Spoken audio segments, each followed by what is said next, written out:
I'm Elizabeth Ray. I'm Alistair Stevens. And Tom Cruise is Ethan Hunt again in Mission Impossible: Ghost Protocol.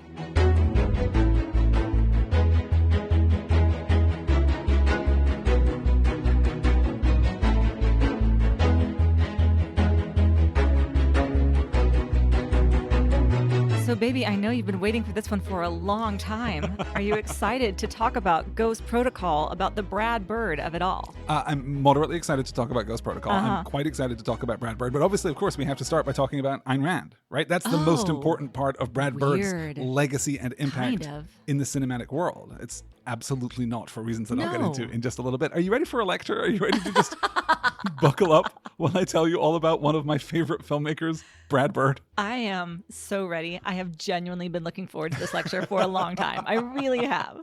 I'll try and keep it, moderately brief, and I'll try not to make it too lectury. By all means, if you have thoughts, please chip in. Okay. Listeners at home, that applies to you too. laststarpod@gmail.com. Just tell me when you checked out and tell me if you checked back in again, I guess.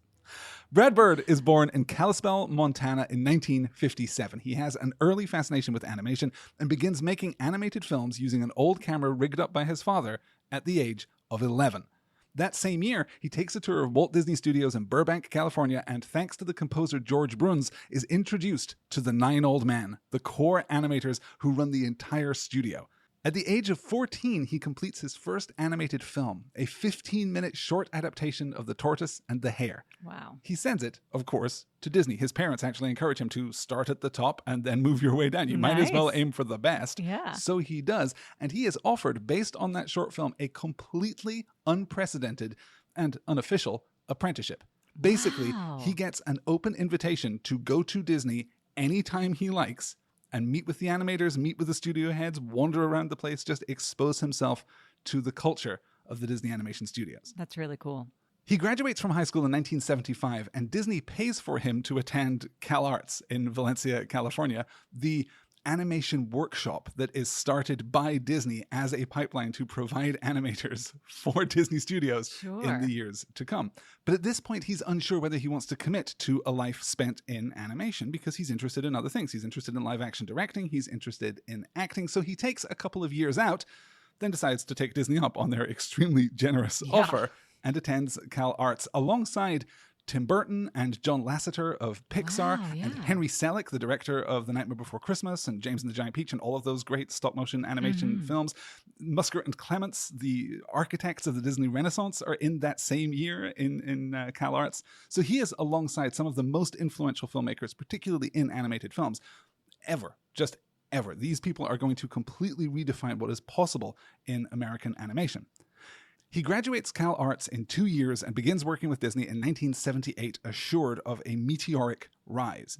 But by now, things have changed at Disney. The 9 old men are beginning to retire, and the new middle management at Disney, who would shepherd the company through its most financially and creatively ruinous period, are much less enamored of the now 30-year-old Bird, particularly when he starts loudly complaining about slipping standards and creative cowardice. Oh, no. This is the thing about Brad Bird, is that he does not suffer fools. After 2 years in which he works on The Fox and the Hound and a very early version of The Black Cauldron, you can head on over to the Patreon page, patreon.com/nextword, to hear me talk at length about the very extended development of The Black Cauldron, a film which ends up being, I think, very interesting, not least of all because it is in active development for more than a decade at Disney, which is just wild. After working on those 2 projects, after being at Disney for only 2 years, he goes into his boss's office and lambasts them about their terrible standards, about their awful animation, about the abandoning of the principles upon which Walt Disney founded the studio and, invented an art form. And they fire him. Yeah. The story goes that he starts to leave, then says, well, this has been, and he hesitates because he's trying to find the right word to encapsulate this moment of heartbreak, this absolute shattering of a dream that he has had since he was 11 years old. He says, well, this has been, and he pauses, and Edward Hansen, the animation administrator, not an animator, a manager, looks him dead in the eye and says, a disappointment. Ooh. That's the end of Brad Bird. working for Disney. Ooh. Dispirited and disenchanted with modern animation in general, but with Disney in particular, Bird then tries to get his own project started, but Disney is really at this point the only game in town, and no one else is willing to invest the huge amount of money necessary to start an animation studio from scratch. He pays for a test reel out of his own pocket, but it doesn't really get him anywhere. He's hired onto the animated drama The Plague Dogs, but is fired by the director in the middle of production for, say it with me now, refusing to compromise his very high standards. In 1985, he's hired by Steven Spielberg's Amblin Entertainment on the strength of that test reel. He works on the TV show Amazing Stories. He writes on the movie Batteries Not Included. Did you ever see Batteries Not Included about the little robots? The little robot guy, right? Yeah, I think so. It's a pretty sweet movie, and it does have Brad Bird's fingerprints kind of all over it, at least in my memory. This is also the point at which he meets the woman that he will marry, Elizabeth Cannery, an editor on Batteries Not Included. They marry in 1988 and are still together. From there, he takes a producing role on The Simpsons just as it is getting started. He works on a handful of episodes directly, but perhaps most notably, invents the character of Sideshow Bob, voiced by Kelsey Grammer. Wow. Brad Bird, on his own, comes up with the concept for that character. He's also the director of the very well animated and, completely iconic video for the 1991 song, Do the Bartman.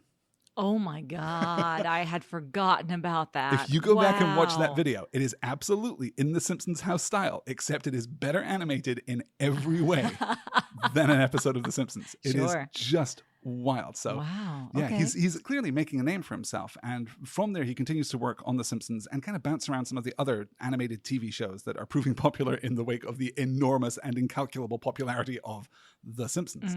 But in the mid-1990s, though, things have started to change because thanks to Bird's CalArts classmates John Musker and Ron Clements, the Disney Renaissance is happening. And other studios are, for the first time in years, interested in animation.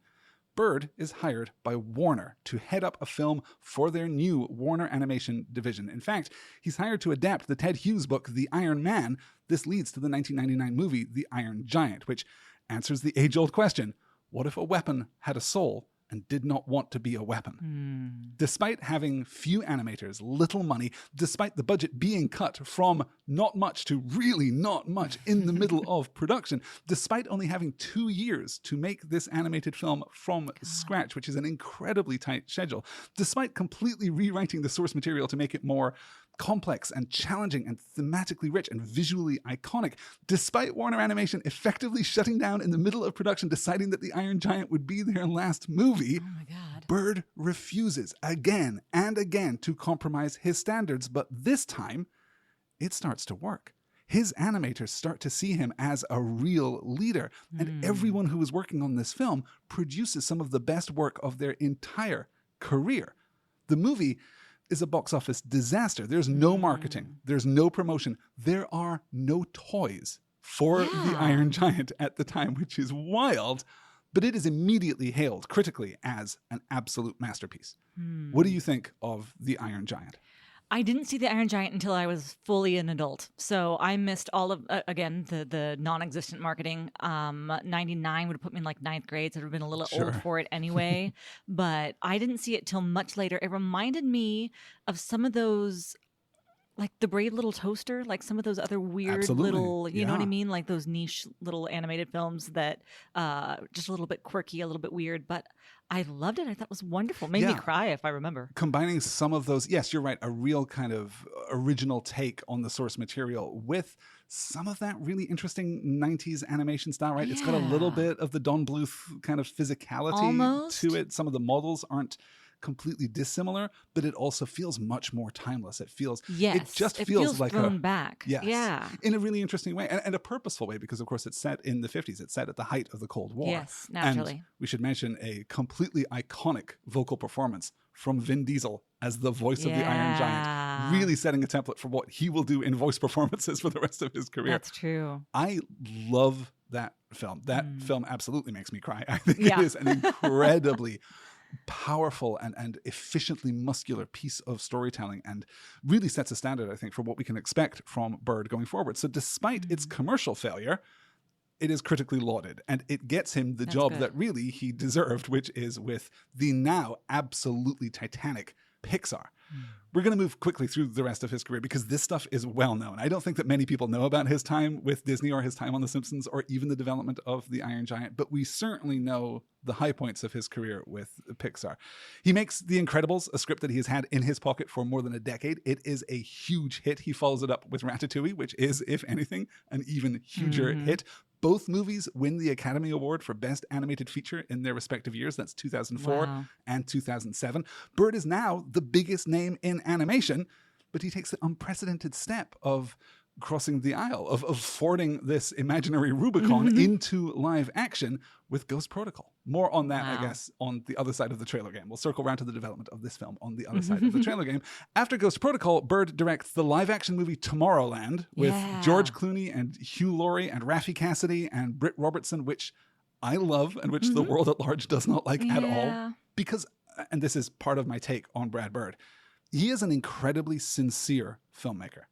And in a world that has been, to a greater or lesser extent, completely poisoned by irony, his filmmaking can come across as sententious. It can come across as preachy. It can come across as naive. I think that's a lot of his storytelling instinct. But I don't think it is any of those things because it comes, it seems to me, from a place of absolute sincerity, a commitment to being the best at what he does and continuing to do work without compromise. I find that to be extremely admirable, I have to say.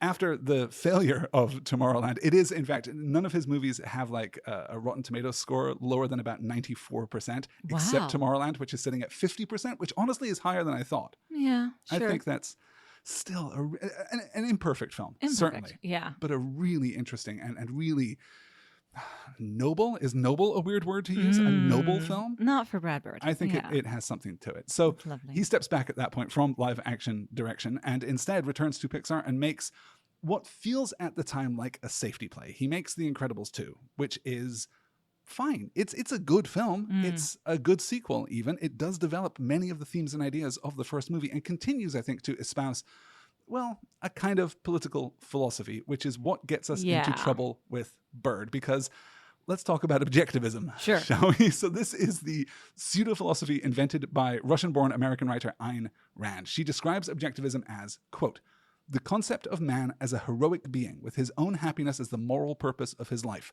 with productive achievement as his noblest activity, and reason as his only absolute, end quote.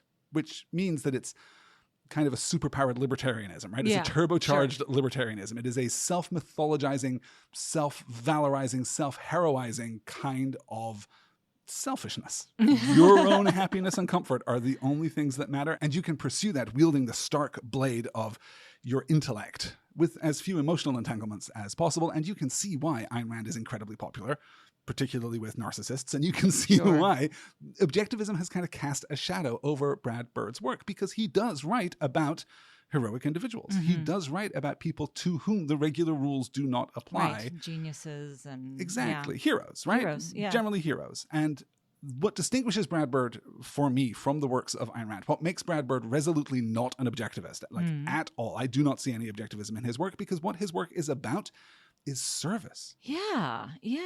He is not objectivist, he is Spider-Manist. He believes that with great power comes great responsibility, that when you have an ability or you have a talent or you have a particular strength, you are morally obligated to use that, to wield that, to enact that in the world in order to make the world better, not just for yourself. Right, even at great cost to yourself. Exactly, but for everyone.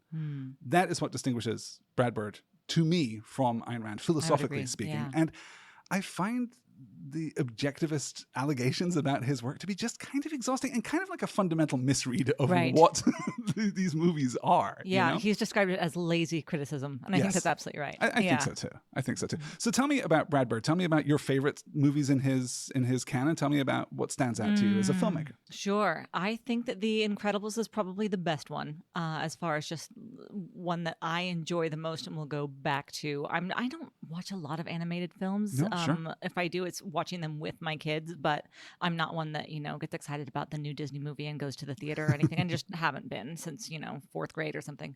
But The Incredibles is so much more fun. The main character being Bob Parr, as voiced by Craig T. Nelson so beautifully, Holly Hunter, oh my God, as Mrs. Incredible. I don't know. Excuse me.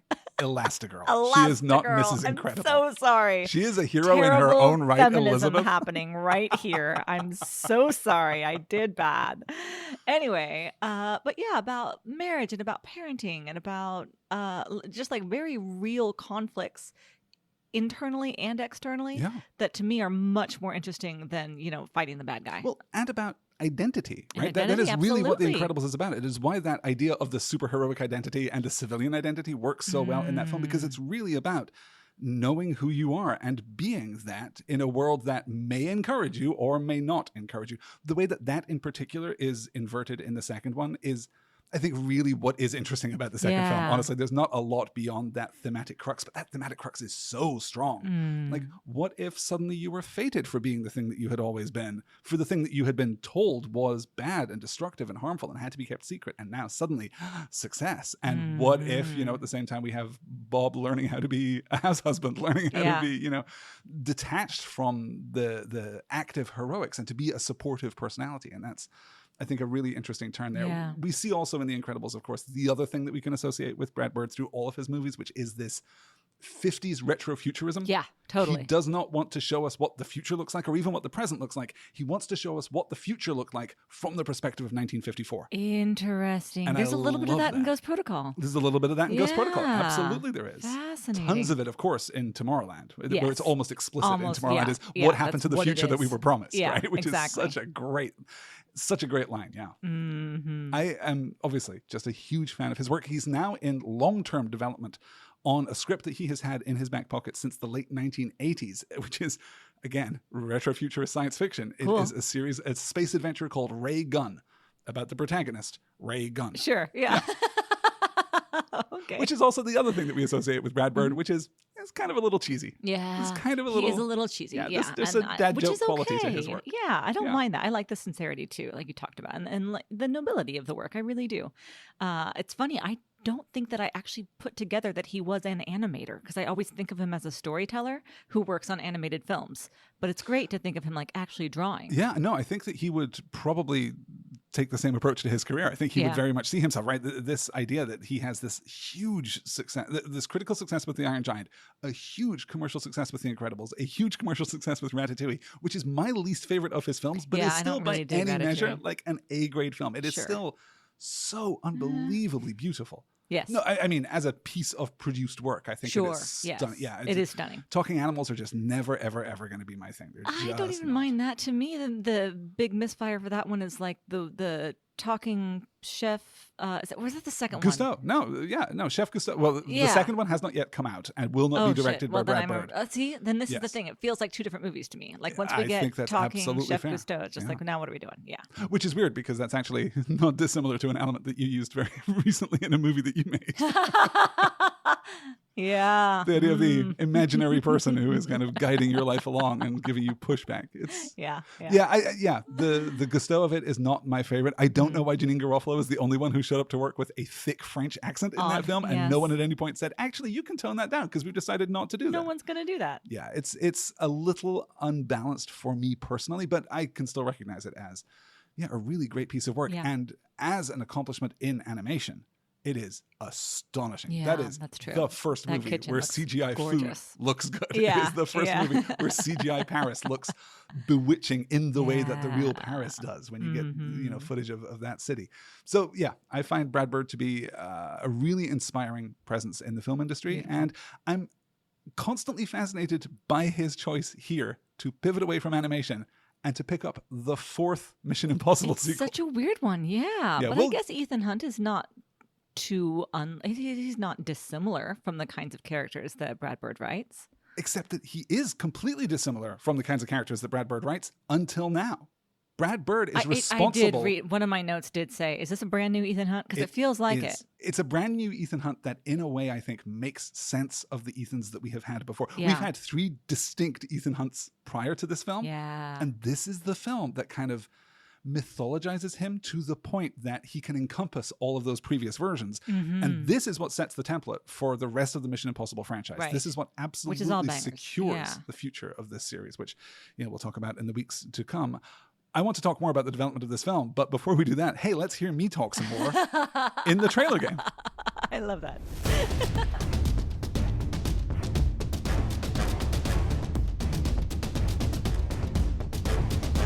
In December of 2011, we will learn the truth.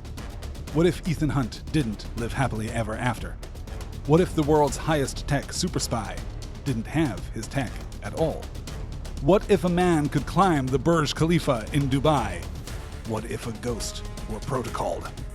And what if Sawyer made it off the island only to die in an alley in Budapest?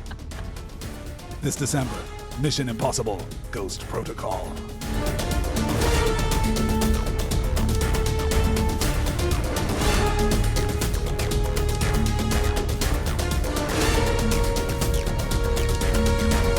So we pick up this story in a really interesting place because Cruise's personal life has had a deleterious effect on his box office returns over the course of the last few years. Mission Impossible 3 takes the hit for his performances during his promotional cycle for War of the Worlds. So despite being fairly well regarded by critics, and despite it succeeding enough that a sequel is all but guaranteed, Paramount is feeling a little soft on the possibility of a Tom Cruise future. And they begin to wonder if maybe those first 3 films, so deftly brought to an end by J.J. Abrams, could kind of just be their own trilogy, and maybe the series could continue without Ethan Hunt at all.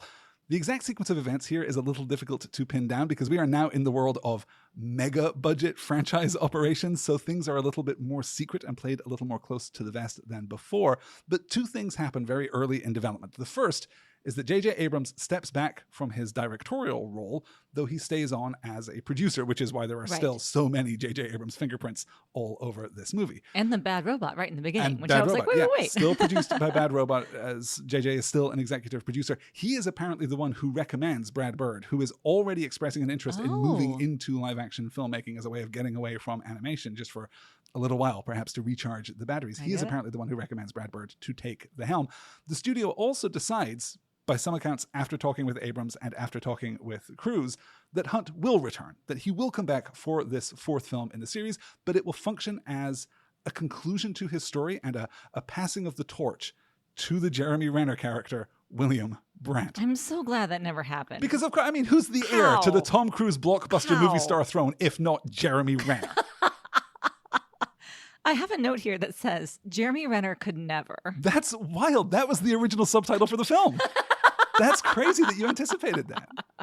This script is written by Josh Applebaum and Andre Nemec, who worked with Abrams on Alias and have, kind of continually orbited that part of the entertainment industry ever since. And I'll tell you this, I have looked at the rest of their filmography, and they seem like very nice guys and seem like very capable writers. I do not think that there is a lot of their script in this film, because it was worked on by Christopher McQuarrie, of course. He came in to do an uncredited rewrite, and by uncredited rewrite, in this instance, I think threw their script out of a window and rewrote every single line of dialogue, because this thing sings like McQuarrie to me and has all of those trademarks. I think that McQuarrie is going to write and direct the next 4 Mission Impossible movies, one of which has yet to be released as of this recording.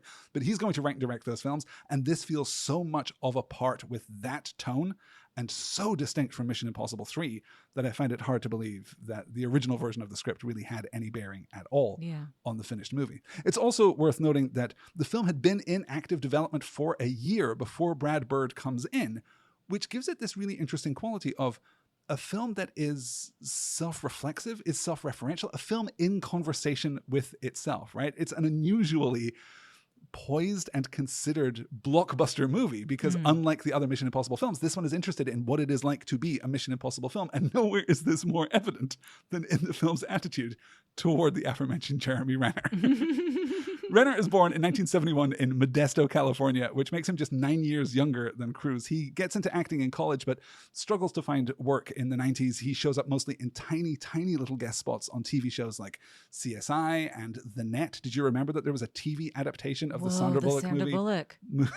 Big. Crazy, right? He shows up in a tiny, tiny little bit part in an episode of the Buffy spinoff, Angel. Sure. He just kind of bounces around, never really gets any traction. He never has that, really like, Buffy demon face already. Absolutely. Right? In the early 2000s, he starts renovating and flipping houses in LA and makes a titanic amount of money, which allows him to start, funneling money into productions and kind of securing himself larger parts. In 2007, for example, he invests $7 million in an Art Deco mansion in LA that he renovates alongside his partner. He will then sell that mansion for $24 million. Damn. $7 million to $24 million. That's how you flip a property in LA. I guess. It isn't until 2009 that he really breaks with his Academy Award nominated role in Catherine Bigelow's The Hurt Locker, a film that I feel like time has not been particularly kind to. I feel like that was a very hot movie in 2009, and maybe even by the time that Mission Impossible Ghost Protocol came out 2 years later, had kind of been, if not forgotten, then at least had a little tarnish on it. Was not looking as progressive and fresh, perhaps, as once it had. He's in The Town. He gets cast as Hawkeye by the Marvel Machine, of course. Right. And very relevantly to this film, he takes over the Bourne franchise from Matt Damon with the fourth movie, The Bourne Legacy. He is the star of the fourth Bourne movie. He does not play Bourne, crucially. Yeah. Matt Damon is not in that film. It is just a continuation of the franchise. Okay. It works so well that the next Bourne movie, entitled just Jason Bourne, which comes out 4 years after Bourne Legacy, does not have Jeremy Renner in it or mention him at all and resets entirely to Matt Damon. Oops. Yeah, it does not work. And it's wild that having done that, now we're going to try and do it again in Mission Impossible. Yeah. We should note, too, of course, that on January 1st, 2023, Renner was involved in an accident with a snowplow, suffering just horrific injuries, severe chest trauma, and 38 broken bones. He appears to have recovered completely and has just been cast, as of this recording, in Rian Johnson's forthcoming Knives Out sequel, Wake Up, Dead Man. A very bad title. That is bad. No, I have a question, though. Yes. I thought that Jeremy Renner was a makeup artist, or had been at some point. He was working as a makeup artist through the 90s, yes. Okay, yeah, all right.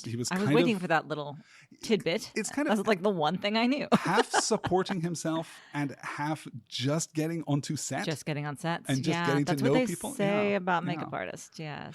Not all of them, obviously, but some of them. Sure. The point of all of this, of course, is this. Renner is brought in to be the new guy, the safe pair of hands, the hero for a new generation. And Brad Bird takes one look at this setup, rolls his eyes, and then makes an entire movie stunting on Jeremy Renner, right?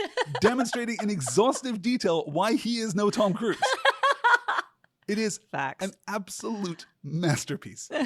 What is inexplicable to me, I do not know why Renner comes back for the sequel. I do not know why he shows up again in this franchise, unless he is just unaware of everything that this film is saying about not just his performance in this film, but about his movie star persona, right? It is absolutely a celebration of what makes Tom Cruise unique. And this movie goes a long way to restoring Cruise's movie star status. Sure. This is, at the time of its release, the most successful movie that Tom Cruise has ever had. It makes more money than any other Tom Cruise movie in history, and it has been surpassed only by subsequent Mission Impossible sequels. Wow, that's awesome. This is the biggest franchise in his career, and it does that because I think Brad Bird really does respect that unique specialness that is, endemic to who Tom Cruise is on screen. Yeah, definitely.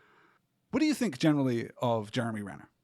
I just don't like him. I'm sorry if that just comes out really cold, but he never does it for me. I don't find his presence on screen to be very compelling. And he seems like I think of the moment right before he jumps in the hole, where he's doing all the stretches and stuff, and it's just too much. Like you can feel, I can feel myself as the imagination director just like holding my nose. I mean, like, oh, sir, oh, what have we done? You're holding the bridge of your nose. The bridge of my nose. I am struggling with this, not the end of your nose. This is a stinky poo performance. Well, also it stinks. Either way, it's terrible. I don't know. Tough. What about you? What do you think of Renner? And why do you think that Linda Cardellini would never be married to him ever? Linda Cardellini would never be married to him. I do think that he is a potentially interesting actor. I do not think he is a leading man. I do not think he has, the necessary charisma to be a leading man. There is something that is duplicitous. There is something that is maybe like a little self-serving. There is something definitely like arrogant about his on-screen chemistry, his on-screen energy, that I do think you could put to purposeful use. I do actually think that he's kind of great in The Hurt Locker. I think he's kind of great in that mode. I haven't seen it, so I couldn't say. It's just much less glamorous, but trying to make him the guy, he's not the guy. He's a guy, but he cannot ever be the guy. Maybe you could cast him as like Mark Wahlberg's brother. The most damning thing that you could say about a person. His much, much older brother. Yeah. No, I love what Bird does with him in this film. And I think, in his defense, Renner definitely plays along. He's definitely there for these comedic moments that you cannot possibly misconstrue as being in any way, in praise of your character. He obviously understood what was happening when he was on set and did go along with it. And I think that that's actually much to his credit. But yeah, just not an actor that I'm ever really going to get behind. But it is, in its way, perfect casting. Yeah, I hear what you mean. As the guy who's never going to be the guy, I think that Jeremy Renner works fantastically well in this film. Yeah. True. Let's talk a little about Paula Patton, our female lead for this movie. She's born in LA in 1975. She attends UC Berkeley, then transfers to USC Film School. She's moving between the worlds of music and film at the beginning of her career. She sings on a song with Usher. She appears in Hitch in a tiny role alongside Will Smith. She's working with Outkast. She's marrying and then divorcing Robin Thicke. She appears with Kiefer Sutherland in the movie Mirrors. Then she's finally cast, right? She finally breaks. She gets cast as the new hotness on Law and Order Special Victims Unit. Ooh. Except that she then takes the Ghost Protocol job, which means that she cannot film Law & Order Special Victims Unit. Oh. So her new leading role on that show is cut back to one episode. Ooh, that's kind of the story of Paula Patton, is that she never really makes it. She her reach exceeds her grasp a little bit, and I can understand entirely why you would take this role over the relative comfort and safety of SVU. But you could have been on SVU for 8 years. Oh, yeah. Very easily. You would have been on SVU for 8 years before anyone even noticed you were there. You would have just showed up to work every day and it would have been completely consistent and wouldn't have demanded anything of you. She then gets a role as Garona, the half-orc assassin in the Warcraft movie. Garona is a fantastic character, and she's actually not bad in that film. But no one has ever seen the Warcraft movie. No, it was a movie. And it has been completely forgotten. Yeah. It's crazy how much money was spent on that film and how well that film did in China for it to not get a sequel or even any suggestion that a follow-up would be made. It's visually overwhelming and narratively incomprehensible. And I say that as someone who cares about Warcraft. Like, I know who these characters are basically going in, and I still couldn't make sense of it. But she's not bad in it. She just doesn't pop, which is kind of how I feel about her performance as Jane Carter here in Ghost Protocol. Hashtag not my Agent Carter. Hashtag not my Agent Carter. Right? Absolutely. Yeah, it is weird foreshadowing for Dead Reckoning that she introduces herself as Agent Carter. And even for Cruise to give her that look. And I know that in universe it's a different look. Yes. But the look could be parsed as, no, you're not. No, you're not. I think that she looks great in a green dress, and that's the most positive thing I have to say about the performance. She should be cast in Tick, Tick, Boom for exactly that reason. Let's pivot a little bit and talk about the other female lead in this movie, Léa Seydoux, who I did not like prior to watching this movie because I'd really only seen her as Madeline Swan in the Bond movies, where I think she is violently miscast. I just don't remember her well enough in those, so I don't have any bone to pick with her. The fact that you don't remember her is crazy. That's the problem. Nobody is more important than Madeline Swan in 2 of the Daniel Craig Bond movies. And I realize that, but it's just been a long time since I watched those movies, and I just don't recall her performance just hitting me one way or the other, really.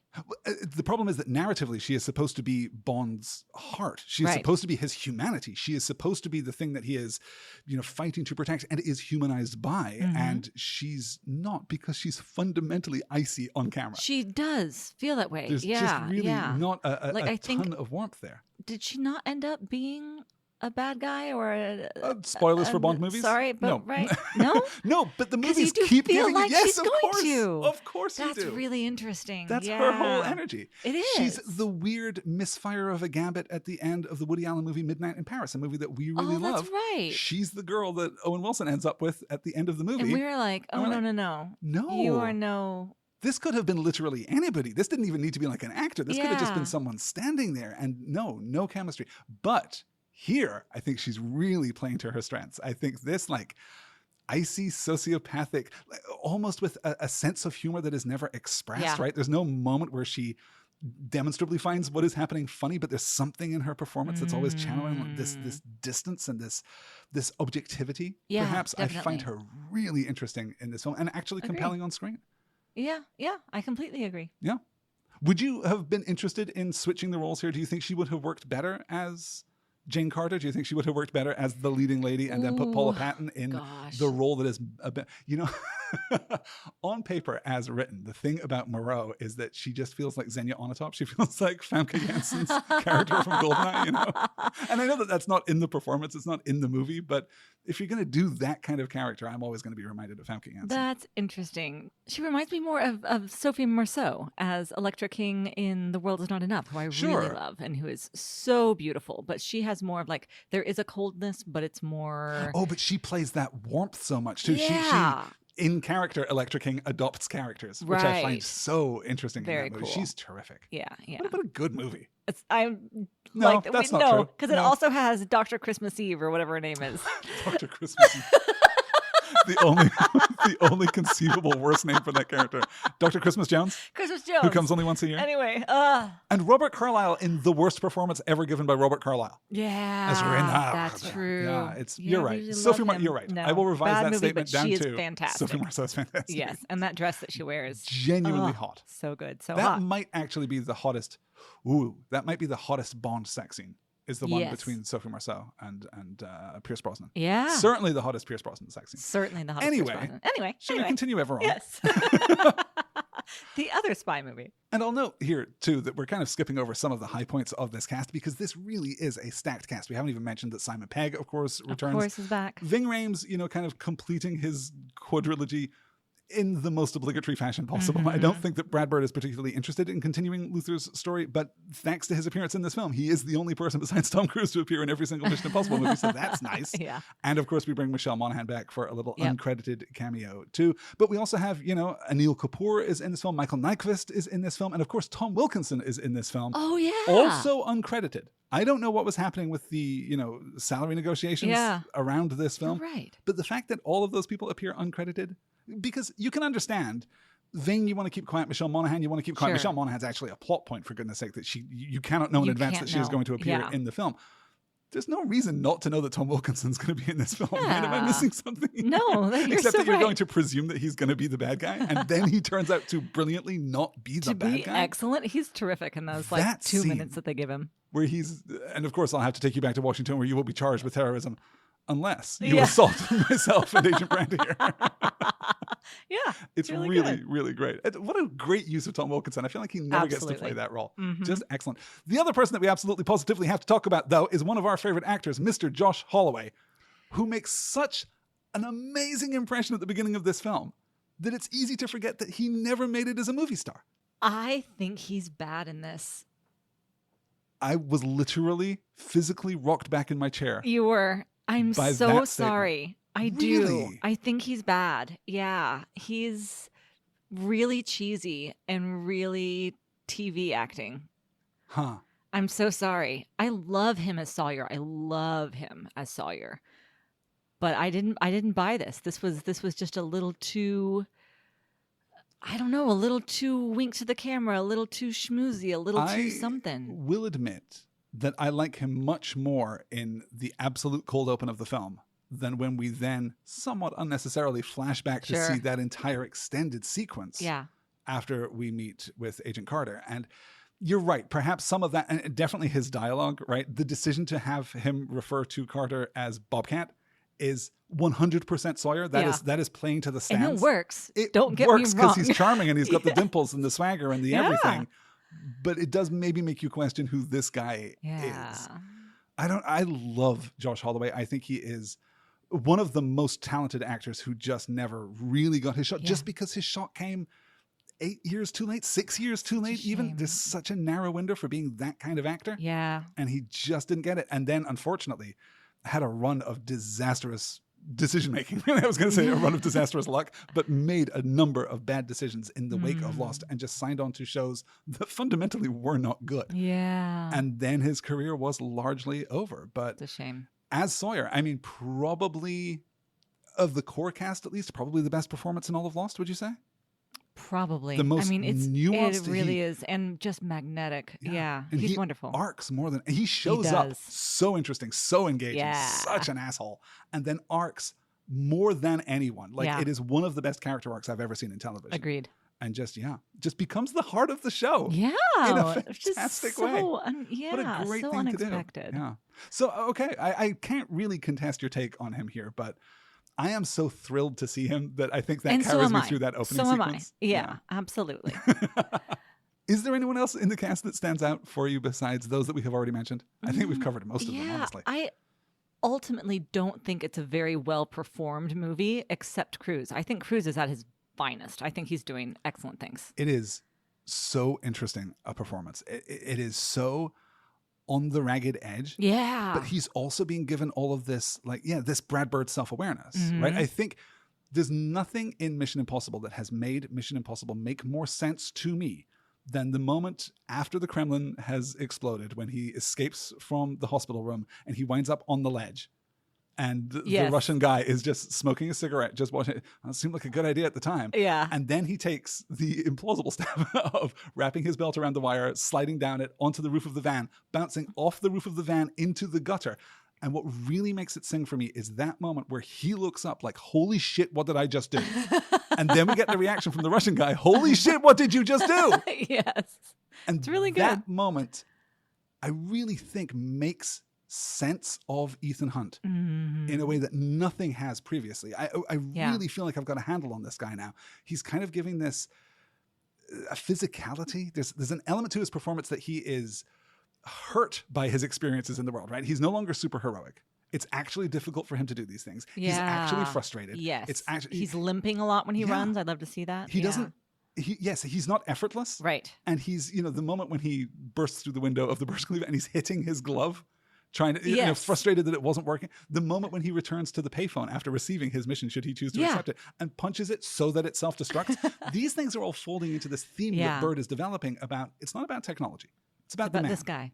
It's about the dude, right? You can give anybody the technology and it doesn't matter, because Josh Holloway is still going to get shot in an alley, and he's got a little contact lens that can scan people's faces. How cool is that? He's got a cell phone. Awesome.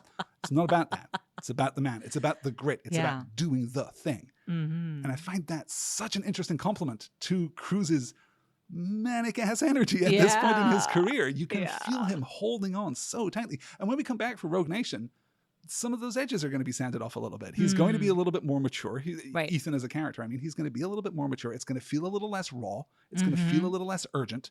And it's going to be, I think, better and more sustainable for that. Yeah. But he really is on the edge in this film in a way that I find really entertaining. We'd love to see him on the back foot. We've said before. Absolutely right. The other thing that we should talk about, of course, is Simon Pegg really stepping up now as Benji, becoming a part of the team. Just so great. Just he's so a lovely. lot of fun. He's really delightful, every single moment, every single line.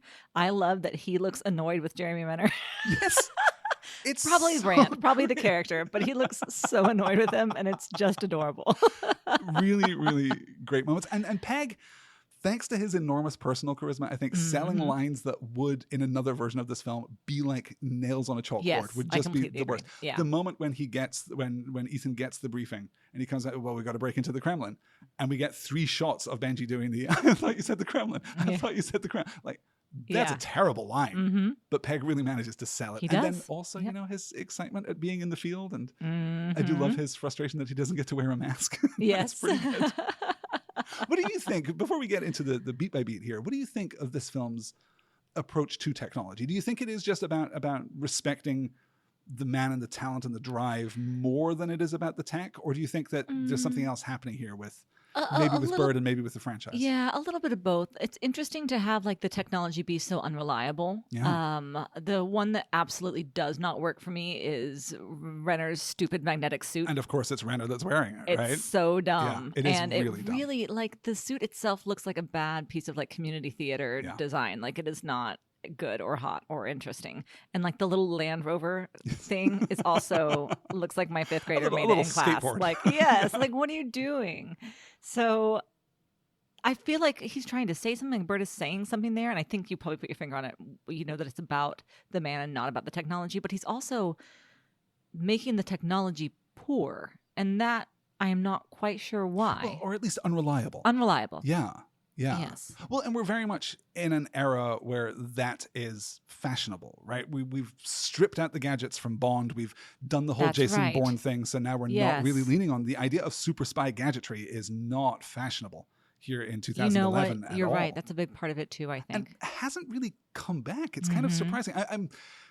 There's maybe like 3 or 4% of my brain that is just constantly thinking about the next James Bond reboot, the next guy that they get into that role, and what they are going to do tonally, what we're going to see in the wake of Daniel Craig. Because the closest thing that we've seen before, I think, well, to a certain extent, Timothy Dalton turning into Pierce Brosnan and really ramping up the camp and the gadgets and the action. But really, the differences between Connery and Moore. Yeah. That's the transition that we're watching, because Connery was this stripped back, pugilistic, swaggering, like just brick shithouse of a guy. And so was Craig. And I think it'll be really interesting to see what direction they choose to go in, because I can't even quite imagine in 2024, in 2027, when that movie Whenever comes it's gonna out, happen, right? I really can't imagine them going back to a gadget heavy Bond. It doesn't seem like that's part of our cultural landscape. Yeah. It may just be that gadgets are now so much a part, like even the word gadget, feels so 80s, if not 60s. But technology is so much a part of our lives now that it doesn't feel special to see someone use technology, right? When we can ask Siri to do whatever we want. Right. And there's like a good 20% chance that she'll do it. Yeah. I think that it's just maybe less impressive to have an on-screen hero wield technology in that kind of way. Maybe we're more interested in stripped down heroes. But of course, these things an interesting point. always come full circle in the end. Well, let me ask you this. What did you think of the car? I don't like it. But I don't like it because it feels like product placement so much more than it feels. Does, like, right? It feels like maybe this is adjacent to a real world prototype design that they were really trying to push. It felt very like time. World's Fair-y. You know what? I think, and Brad Bird, of course, a real fan of the World's Fair. That's true. Tied into all of the Tomorrowland stuff. Yeah, that's right. I think maybe, there is something of that vision of the future. That's the thing. I think maybe what Bird is getting at is in part a dissatisfaction with the technology that we have now. And why isn't it better? Why isn't it cooler? Why doesn't it work just all the time? Doesn't it work? Same, Bird. Same. I really hope that Brad Bird has never had to use a printer, because wow. That would be an intersection of unstoppable force and unusable object. Yeah, absolutely. Just a few more behind-the-scenes details then before we get into our discussion of the film proper. The movie shoots between October 2010 and March 2011 in Budapest and Mumbai and Moscow and Vancouver and Bangalore and Chennai and Dubai and everywhere that you think that they are. For That's real. We actually just went there and shot the whole thing. Yeah. Crazy, right? That's cool. The music is by Michael Giacchino. He's returning from his work on MI3. And which I was so looking forward to, but then nothing stood out to me. Nothing stood out to me either. It feels like a very competent score. But Yep. nothing special past that. Ghost Protocol has a limited release on 425 screens on December 16th, 2011. It is the third of 3 new releases topping the charts, and this is where we demonstrate that numerical sequels were very unfashionable in the year 2011 because top of the box office, and this is the week of Mission Impossible's limited release, so it's not really competing, but top of the box office that week is Sherlock Holmes, A Game of Shadows, the second RDJ Sherlock Holmes film. Second on the list, Alvin and the Chipmunks, Chipwrecked. Also no numbered sequel there. What's really important, though, is the following weekend when Mission Impossible Ghost Protocol jumps to 3,500 screens, makes $30 million, and is effortlessly number 1 at the box office, where it is beating out these new releases. These are all released this week, right on top of Christmas 2011. The Girl with the Dragon Tattoo, The Adventures of Tintin, War Horse, and We Bought a Zoo. Wow. And Mission Impossible is taking their lunch money. Yeah, that's probably correct. It is a hugely successful film. On a budget of $145 million, it will eventually make $695 million worldwide, making it twice as successful as Mission Impossible 3, making it the biggest movie of Cruise's career to that date, and explaining why Cruise does not, in fact, happily retire as Ethan Hunt, but instead goes on to just continue making movies forever, I guess. It seems like. Yes, seems like that's where we are. Let's get into our beat by beat, although we've discussed so much of this film already. I don't know how much there is. This is also a very slight film in its way. There's not a lot of dialogue in this movie. You can see Brad Bird's touch as a visual director, right? That's he a really great understands point. how to communicate action without unnecessary dialogue. We go through whole sequences where nothing is said. And what is said, the connective tissue here, is mostly just a way of getting us from one huge set piece to the next. So I think we'll probably focus on those and try to untangle the plot as best we can. As we go, we open, as I said, in Budapest. We open in Hungary. We get Trevor Hannaway throwing himself off of the rooftop, taking out these guys, and then being effortlessly assassinated Yep. by Léa Seydoux. Josh Holloway, shows up on screen at 1 minute 16 seconds, and he dies at 2 minutes 12 seconds. He is on screen for less than a minute. And had this just been the cold open, I think it would have worked. Originally, this was not at the beginning of the film. Originally, we were supposed to open on Cruz and the prison escape sequence. But Bird decided that he wanted to pull this from what was just a nested flashback, like a fully nested flashback later in the story, out to be the cold open. What do you think of that structural choice?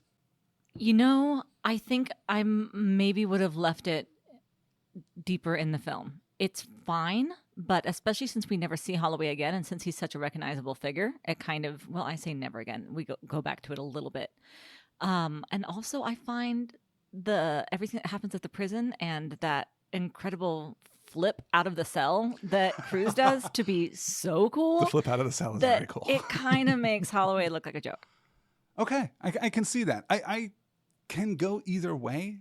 I honestly add a couple of shots. When Léa Seydoux leaves that scene right at the end of the cold open, of the very brief cold open, just have Paula Patton run in the back, as she does when we see this sequence again later in the film, and then maybe just cut the extended sequence. Maybe just cut the whole Maybe we don't need that. Maybe we just need Josh Holloway on screen for less than a minute. Yeah, but then you get that whole thing where they were supposed to be in love and she's all upset about it. None of which you need. That. You don't need any of it. You really don't. Do not like it. And like trying to trauma bond her and Hunt together, which also doesn't work and isn't true, it turns out anyway. Yes, right? Yeah. It's simultaneously gross and misguided, but also a weird feint by the film. Yeah. Like, by Hunt himself. Yeah, if we take a half step back, and we really consider how she as a human being would feel when the truth is revealed. Yeah.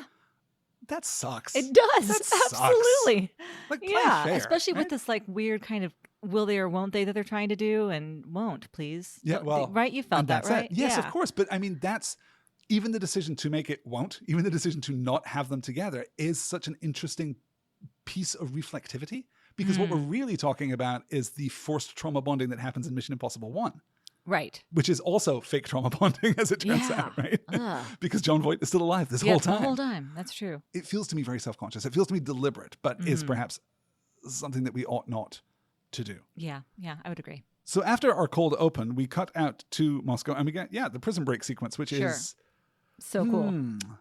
It's really cool. Yeah. Benji is great. Yep. I do not think that Paula Patton makes a strong first impression. Or ever. Or makes really any subsequent impression. No subsequent impressions are made. Green dress aside. I do think that she has moments.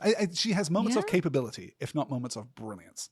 There are moments when she feels like she could be a good part of the team, but like a part of the team at the Benji Luther level and not at the leading lady level, it seems to me. Yeah. I don't think she's any better or worse than the woman who came before her in the red dress, in the orange car. And this is how I remember them. This is really how the movie describes them, I know. I'm sure. Yes. What do you think of the Dean Martin needle drop here for the prison break? Really? Don't know why. Okay. I just do. I just like it. Okay. I just like it. Yeah. Yeah, it feels, again, Bird's fascination with the 50s. Yeah. But I like that too. And I have that same kind of like nostalgia thing. That's one of the reasons that we like the before mentioned Midnight in Paris so much. Is that it's all about that like golden age thinking and nostalgia. Well, yes, though ultimately it's about why how that is you bad ought not to do that. No, exactly. Yeah, but I just find maybe bring those things into the present theme. From the past rather than seeking to return to the past oneself. Yes. Which is what we're doing here. Absolutely, what we're doing here. Yeah, no, I do like it. It is incredibly physical. I find Cruz to be. Yeah, as much as I enjoy his performance in this film, this is maybe the least attractive that Cruz has been in a long time. He's overly muscled. He's too big in this film. And there's something about the way that his body proportions but I hear you. Yeah. I mean, he's obviously always well muscled. Yeah. He's pretty jacked in this, though. It does feel like he's maybe just a little too jacked. Sure. But I think that that's part of it, that Ethan has gone a little too far. Yes. And I that think gives you that absolutely. idea, of something that is spinning out of control. The center cannot hold. Right. This whole thing with him telling Benji to open the doors, and Benji's like, no, I'm not going to open that door. Go to the point. Go to the spot where you're supposed to be. Open the door. And of course, he has to bow to him because he's just the dude. He's the guy in charge, right? That is exactly it. Benji has that line. I don't know what he's doing, but for some reason I'm helping him. Exactly. That is it. You just encapsulated Ethan Hunt's single solitary superpower. Yep. I don't know what he's doing, but I'm helping him. But I'm helping him. You know? There's something great about, the intense specificity of those hand motions that he is giving Benji through the camera. Yeah. The raised fist, like the actual raised fist of threat that forces Benji to finally comply. And then the little touch to the heart. Yeah. Oh, you're my guy. Yeah, it's kind of, right? That's cute. Exactly it. You're my guy. Yeah. There's a bond between them now. It's very sweet. Good stuff. We get the introduction of Agent Carter in the cellar. We get the rescuing of Bogdan, of course. And then we get maybe the worst line in the entire film. Ooh, tell me. Ethan telling Carter to light the fuse. Oh. We're going to disagree about everything. I can see it in your face right now. We disagree about every single element of this film, despite ultimately, I think, agreeing about this film. I thought the fuse credits were kind of cute. I think the credits are fine. They're a little retro. They're really echoing the original TV show, which would do exactly this, of having a montage of things that will happen in the film that you're about to see playing over the opening credits. It's specifically the line, light the fuse. It's specifically that line. Like, don't do that. We understand what the beginning of a Mission Impossible is going to be. And if he had just lit the fuse, or if she had just lit the fuse, it would have been fine. Don't say light the fuse. Okay. I felt that way about don't say mission accomplished. Yes. But then they turn it into a joke. But then they turned it into a joke too hard when Luther pulled it back out again. Like, no. We also thought it was dumb and cheesy. Yeah. Don't point too hard at it, maybe. And I also kind of, I was talking about Brad Bird's sincerity. And I think that there's also something there. There's this, he doesn't moderate what he wants to do. And that does mean that he will step over the line a little bit sometimes. We might question like the absolute strictest bounds of, I don't know what, taste, restraint? Sure, restraint, absolutely. Yeah. Yeah, he's not an understated filmmaker, no. for sure. But you can be sure that it is coming from a good place. The one thing that I could not find anywhere in all of my reading about this movie is any kind of connection between Brad Bird and the original 60s TV show, which feels wild. It feels like that would have been absolutely in his wheelhouse. He would have been absolutely at the right age to enjoy that show. It had all of this cultural influence that really didn't linger, but it was a giant show at the time. Yeah. And it's the thing that you expect, right? The director comes to the project and says, no, of course, I always loved the TV show as a kid. And I remember, running around playing Mission Impossible in the backyard with all of its well-identified proper nouns that I can now list for you. And there's none of that I could find, which I found curious. J.J. Abrams absolutely did that when he came on for 3. So it's stark by comparison. From there, we get the scene in the van. We get the introduction to Bogdan and really the introduction to this new hunt, which is so, vivid and edgy and interesting, jagged in all these interesting ways. We then get our extended flashback, which, I think you're right, works for me less than the very limited flashback that we get as the cold open. But I just find him so charming. We learn now that Sabine has the nuclear launch codes that are going to be a major MacGuffin for the rest of the story. Yeah. Ethan has been hunting someone called Cobalt, which is just dropped into dialogue here so quickly that you might miss it. Yeah. Let me ask you this. I think that you care less about the internal workings of these plots. I think you care less about how they logically fit together. Yeah. Is your sense from where you are that this is more comprehensible, less comprehensible as the previous Mission Impossible movies? Does it feel? To me, less. Okay. Specifically because, and to be fair, I split this movie into 2 parts. I watched some of it the night before and some of it this morning. So when I stopped, which was right after Burj Khalifa and right before Sandstorm, we're chasing this guy, we're chasing this guy. And then the guy takes off a mask to reveal that he's really... same guy. Looks like the same guy to me. I don't know. The white guy was really the white guy the whole time. No! What? So no, it didn't really, I just could not be bothered to care. I think it is a bit of a problem too, that the 2 things that we are chasing in the course of this film are the launch device and the launch codes. Yeah. We couldn't have, one of them could have been called a rabbit's foot for all the difference that it would have made. Yeah. We could have maybe made those a little more distinct. Totally. And we don't ever, I do find it possible to parse and to follow, because I do think that the movement of the plot is actually, when you pay attention to it, pretty clean. Mm-hmm. But just watching the film, it does feel as though we're just moving from set piece to set piece. Yeah. Which I like. And I think the set pieces are great. The Burj Khalifa is wicked hot. It looks really cool. India looks beautiful. I love it when they give India the real polish. You know what I'm saying? Yeah, because absolutely.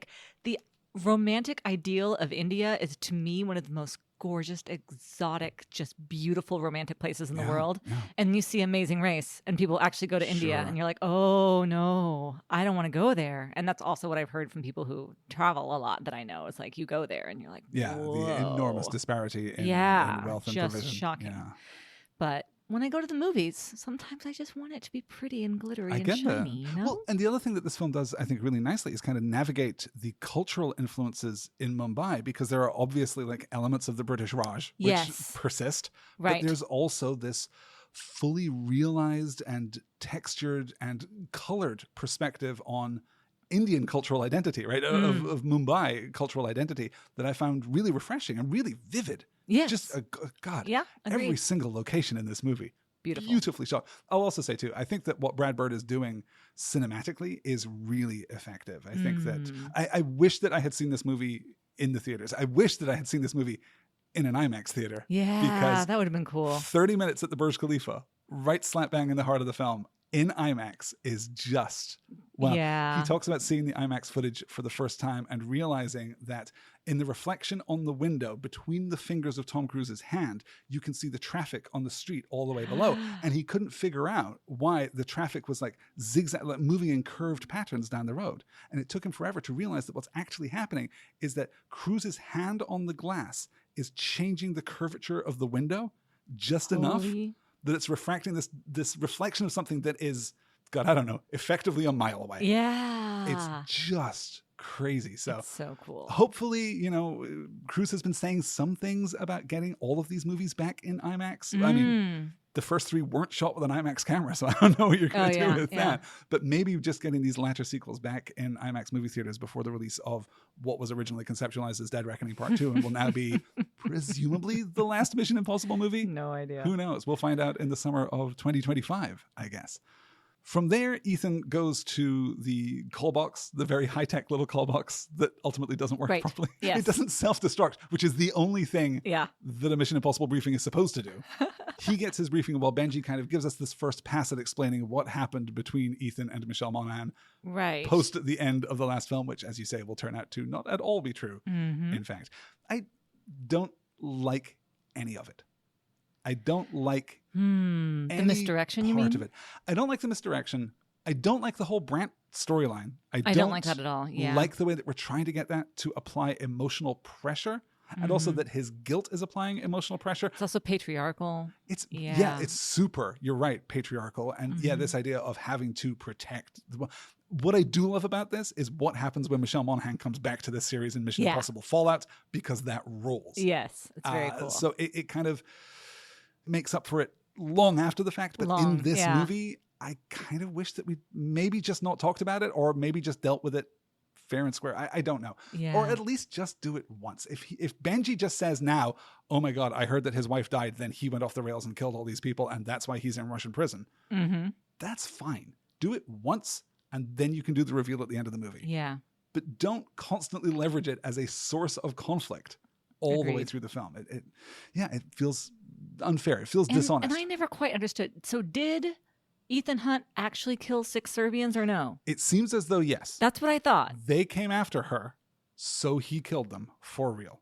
And that is actually why he wound up in Russian prison. Right. But then he's also, that's the weird thing, right? That Bogdan is not a contact. Bogdan is just someone who is passing him information while he's already in prison. He just like makes a friend in prison. Yeah. So weird. But weird to then... Another weird performance, too. That guy's in some other movie. A very strange, heightened performance. Yeah. It's got that like very specific characterization of, you know, this is a British comedy actor who you've hired for this role, even though this guy is not, in fact, a British comedy actor. It just feels, you're right. Like he's in the wrong kind of film. Yeah, like the Russian astronaut in Armageddon. Exactly. Right? Exactly like that. The go-to reference. You're right. That was perfect. Thanks. And from there, we go out to really our first major set piece, which is the infiltration of the Kremlin. And I think this is brilliant, basically from start to finish. I really, really like the way that we're doing it. I love how resourceful they are. Again, an extended sequence with no dialogue whatsoever, but you're never left unsure of what is happening. Yeah. The way that Bird communicates, this is this machine and this is how this machine works. And then we see it so clearly that we can understand and anticipate like what the complexity would be from the, you know, as the point of view changes, this whole thing could just fall apart at a moment. And does, yeah. I don't love the screen that we push down the hall. That seems really dopey to me, but I really like that. I'm so glad. I'm glad that you do. I like that he's, you know, got a false nose and mustache and eyebrows, but not a full mask on. Yes. And the reversible coat is baller. The reversible coat is great. Cool and fun. Did you get the same echo as we got from Mission Impossible 1, where we get the snapshot of the person that Cruise is about to dress up as, and it just looks like Cruise with prosthetics? Cruise. Yes, totally. Yeah. Which again, it feels like a reference to Mission Impossible 1. Yeah, I didn't mind that at all. Literate film in that sense. It's really aware of its legacy here. I don't think there's a lot to say in general about the infiltration of the Kremlin, except that it's a roller coaster ride. Yep. It is just an ongoing visual spectacle that ends with a giant explosion and Tom Cruise running for his life. Yeah. Not a great explosion. I think most of the CGI doesn't hold up very well, unfortunately. I think that maybe at this point in his career, Brad Bird is disinterested in CGI effects. Or at least making CGI effects look naturalistic.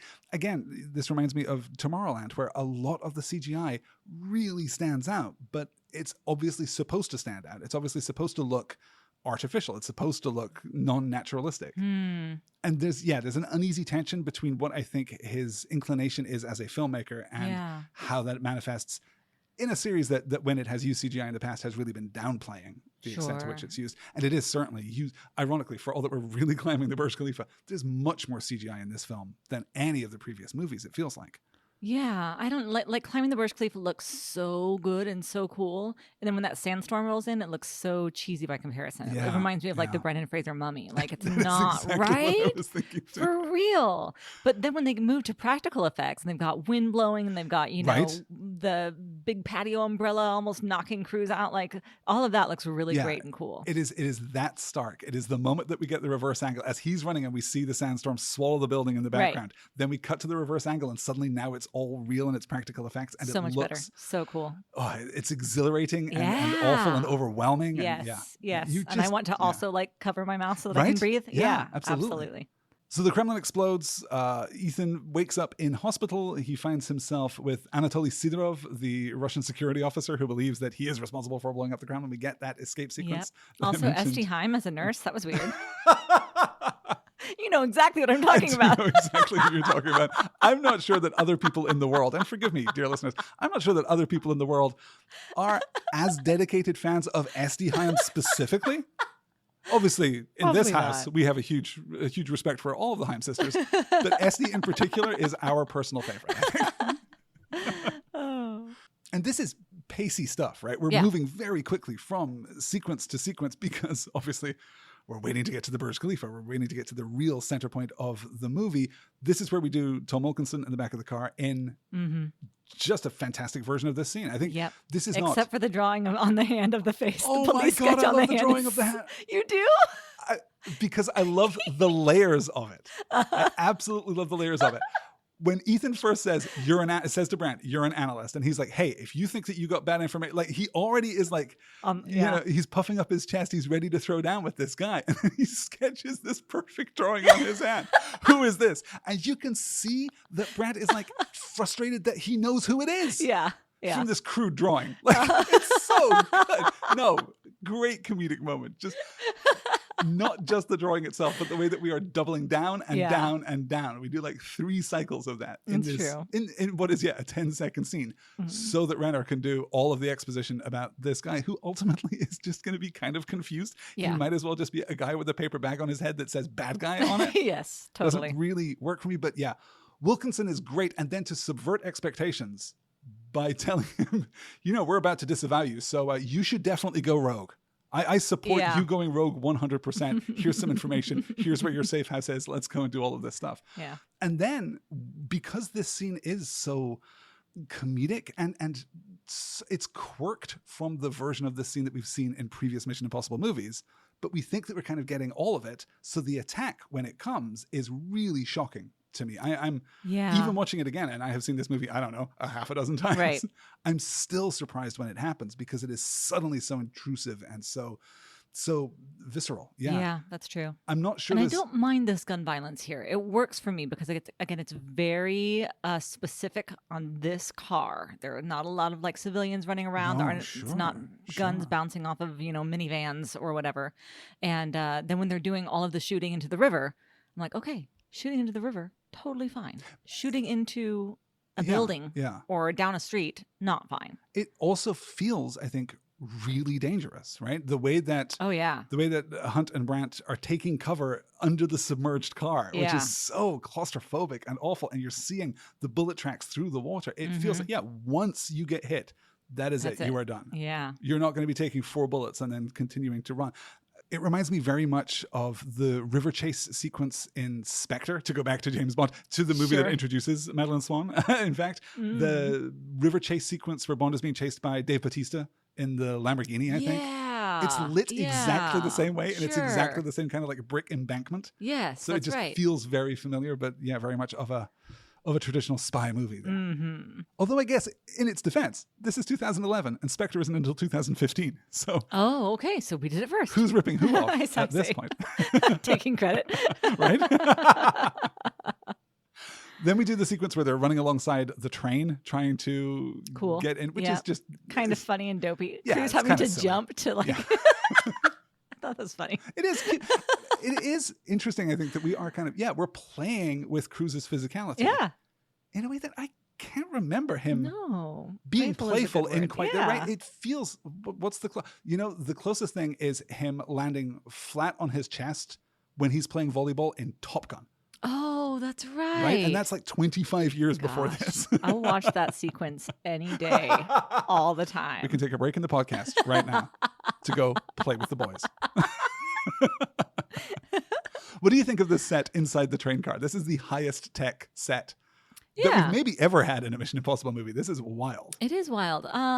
It's fine. I don't need it, but it's cool. Yeah, I didn't need it either. I wish maybe we'd gone a little less tech, honestly. Yeah, probably so. Something a little more textured and a little more interesting, but we do get, the joke with the gun wall and leaning against it. And we're just briefing really to get to the Burj Khalifa, which is, it is just astonishing, right? It's so cool. There's really nothing I think that's terribly insightful to say about this sequence, except the choreography is so masterful. Yep. Having all of these plot elements suspended in the air as we're moving through this entire extended sequence, the climbing, the server, the climbing back, the two simultaneous meetings, the way that we're handling the tension as the ebbs and flows between these meetings. A cast that is doing, I think, generally speaking, a really great job. Mm-hmm. I do. And plus the like almost dumb fake arm Simon Pegg has. I'm just like, this is all working. It's just like everybody thinking on their feet. Much. Yeah. But we managed to keep it like it's all in front of you, and you can kind of, I think, understand. Yeah, you might not understand exactly the stakes of the stakes are everyone's going to die. Yeah. But,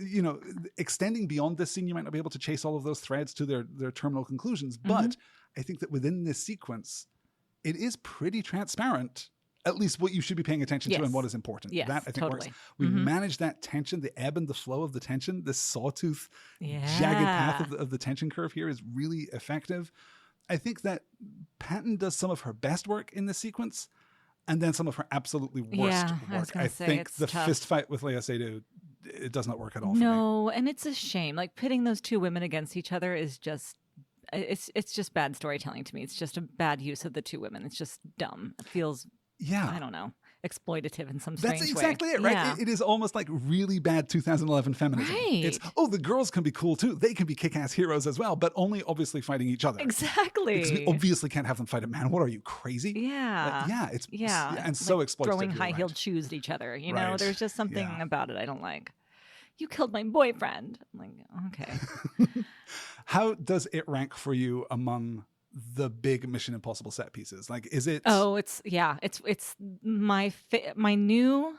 I'm gonna say second favorite because the original drop down on the wire, hovering above, like the sweat, like that's the one. That's the one. But this is number 2 for me for right now at least, and maybe we'll see for all time. I don't know. Ethan's going to be hanging off the side of an airplane real soon. And that is cool. We're going to see some stuff. Cool. Yeah. And I'm looking forward to seeing the chase scene they keep on teasing with him and Haley Atwell in the yellow car. We're going to get some great chase sequences too, and some great action sequences, particularly with the introduction of Rebecca Ferguson into the series, which I'm really, at this point, more than ever, really looking forward to. Yeah.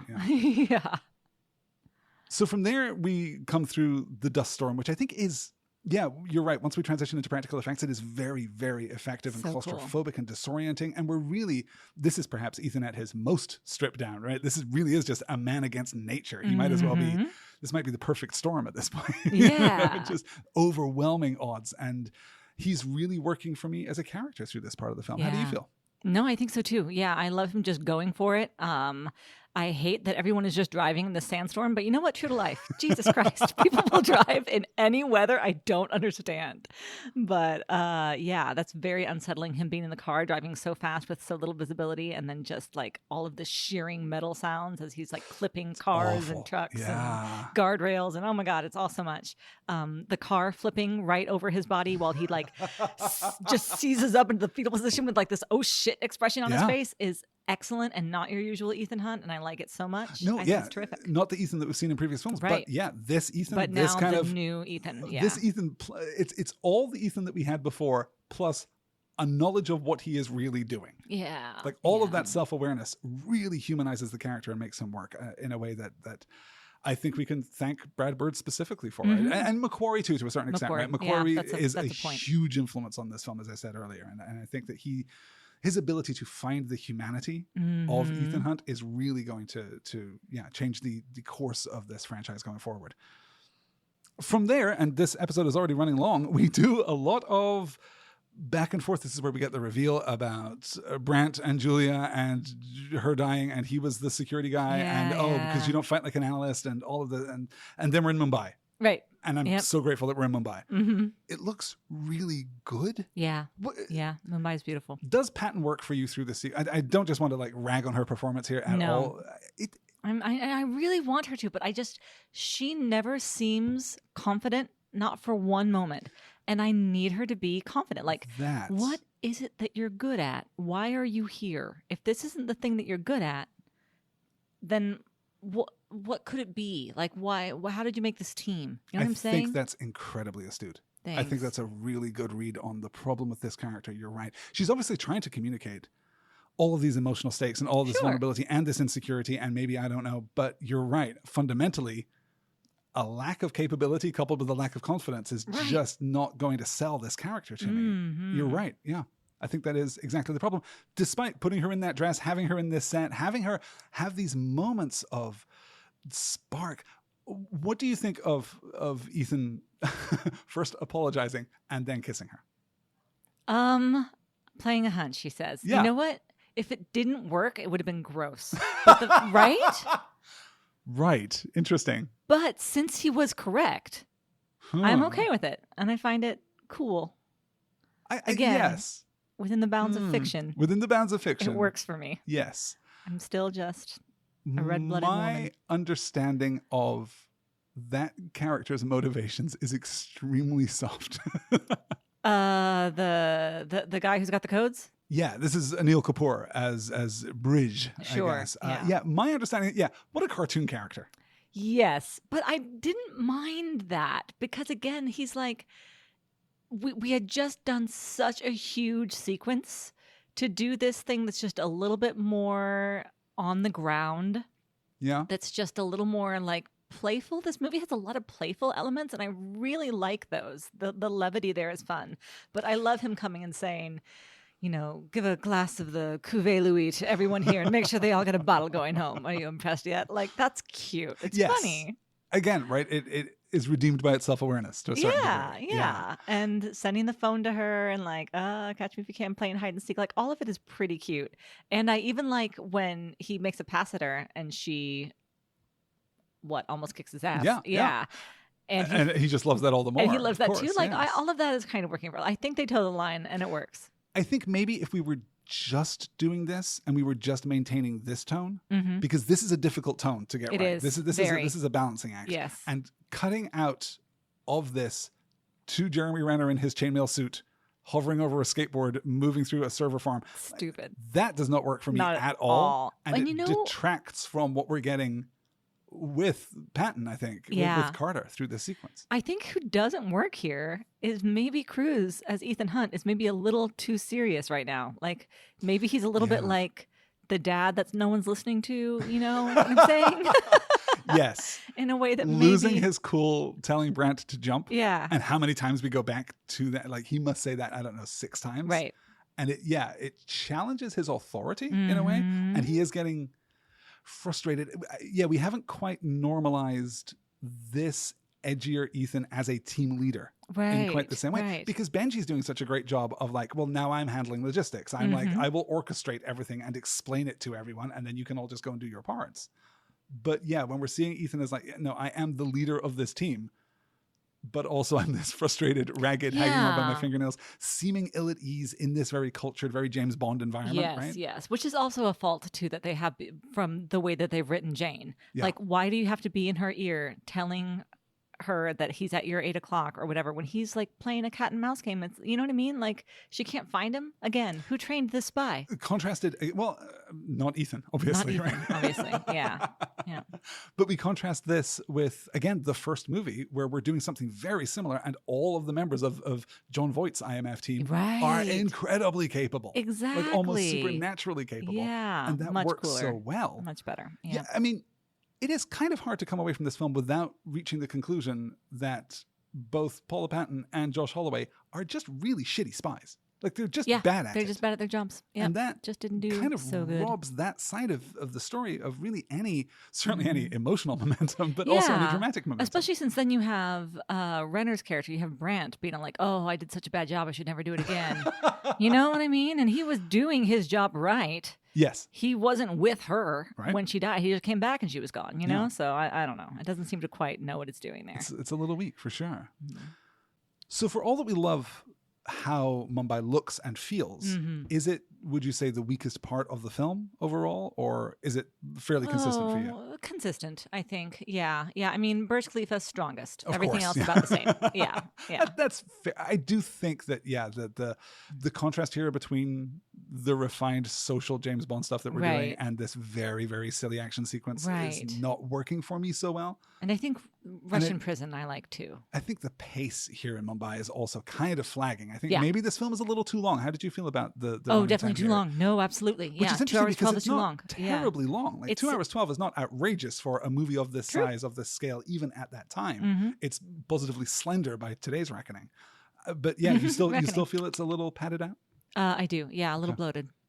We then get into our, I suppose, final action sequence, right? We get the submarine, we get the launch on San Francisco. Yeah, why San Francisco? I don't know. They're attacking Starfleet Academy. How's the Kremlin, right? Smart. Can we pause to talk about Starfleet Academy yes. here in this incredibly long podcast where we've already made more tangents than we will ever make in any other show? Make me late for work. Let's go. Paul Giamatti has just been cast as the villain in the upcoming Star Trek Starfleet Academy series alongside Holly Hunter. So exciting. Holly Hunter is going to be in a Star Trek uniform, and maybe that's all I want in life, actually. Maybe that's just going to be it. We're going to be I there just for that, lower myself into the grave as soon as that show is done, because really, what else is there? Cannot wait for that. It's looking really, really interesting and exciting. They have built the world's largest standing TV set in Toronto. They're shooting this thing in Toronto because it's the only place where they could build this giant set. They're estimating right now that 80% of this show is going to take place on this huge contiguous set, which for a person like me who really loves how spaces fit together and interact, oh, what a balm for the soul. What amazing. A perfect. You can't do that when you're shooting everything in a green box in Atlanta. This is like a real thing. And I'm very excited for what that show is going to be. And anyway, that's basically it. Ethan saves the day. He's confronted by Sidorov right at the end, which is nice, just to like have this moment of redemption, this unnecessary like emotional redemption, where this guy realizes, oh, you didn't blow up the Kremlin. I guess I'll let you go then. Oh, It's yeah, kind of sure. And where was that fight sequence? Was that a parking lot? Was it like, it reminded me of those giant vending machines where you get cars. Remember? Yeah. Is that what it was? I think that is what it is. I think it's supposed to be, again, very fashionable for 2011. Right? Exactly. Okay, Yeah, cool. an automated car park for sure. Yeah. And then we flash forward, I guess. We reconvene a week later in Seattle, where we're introduced to Ving Rhames. It's so nice to see him again. I find this very charming. Everybody's sitting on a pier having beers together. This is a weird thing about the Mission Impossible series. I don't normally like these scenes at all in films. Like I don't like the happy little denouement where everyone's just, chummy and relaxed, or worse still, where everyone's chummy and relaxed so that we can interrupt it with the hook for the next sequel. mission, sure. Yeah. I reliably really like these scenes in I don't Mission know what it is, Impossible but they're movies. just so sweet. You get the sense that it really is the last thing they shot, and it's everybody's last day, and you see that like mist in their eyes. We're like, this has been real fun, gang. It could be. These right? days we may never see again. I think that there maybe is like an indefinable energy to exactly that. You know, for the Avengers movie, the first Avengers movie, where we have the pickup shawarma scene right at the end, which they shoot weeks and weeks after the end of principal photography. They literally get everyone back to do this, and it feels kind of like the last day of school. It does, totally. I really like that stuff. You're right. I do And it doesn't hurt that these scenes in Mission Impossible movies are usually oriented around Ving Rhames, who I just consistently find very charming. Absolutely. So Just happy to really see great. him every time. And then we get, the hook about Julia. Actually, turns out she's fine. She's in hiding. Everything's going to be okay. Yeah. She's just living her life. Brant is... hanging out with friends, not by herself, sniffling and crying into a cup of tea. Exactly right. Exactly right. And Brant is what? His guilt is washed away by the generous messiah that is Ethan Hunt. Yeah. And then we're, on the hook for the next mission. And that's it. This is interesting, actually, because it's the introduction of the Syndicate, which will, in fact, be the antagonistic force through the rest of the series. So that's a thing to pay attention to there if you're interested in Mission Impossible lore. And if you aren't, good. Run while you still can. Get away. You don't want to be hooked by Mission Impossible lore. I promise you. Elizabeth, where are we going to put this film on our big list of every Tom Cruise movie ever? Currently, we have 32 movies on this list. Jerry Maguire is number 1. Losing It is number 32. Somewhere between those two, I think. I can't imagine that this isn't going to challenge the number 1 spot or the number 32 spot on this list. And we have a useful point of comparison because this is a Mission Impossible movie, so comparing it to other Mission Impossible movies seems like a good place to start. Right now, Mission Impossible 1 is at number 3 on the list. Mission Impossible 3 is at number 11 on the list. And Mission Impossible 2, the John Woo one, is 21st on the list. This is definitely closer to number 3 on the list than number 21 on the list. Oh, absolutely. Yeah. I think that this is better than the first Mission Impossible movie by a hair. I think that this is maybe the closest distinction that we have on this entire list. But I do think that it goes above the first Mission Impossible. I think the Burj Khalifa alone, and you don't have anything as stupid as the helicopter in the tunnel.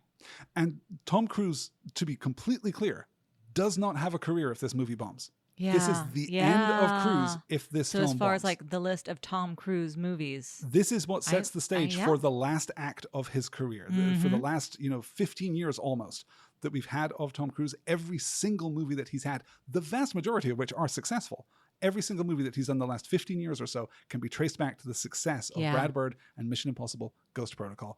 I think it is an enormously influential film. I also think that it moves the dial on what we think of as like action thriller cinema. Sure. Right? I think it really sets a new standard for what those kinds of films are going to look like, as well as doing its bit to, alongside Christopher Nolan, really doing its bit to popularize and expand the reach of IMAX.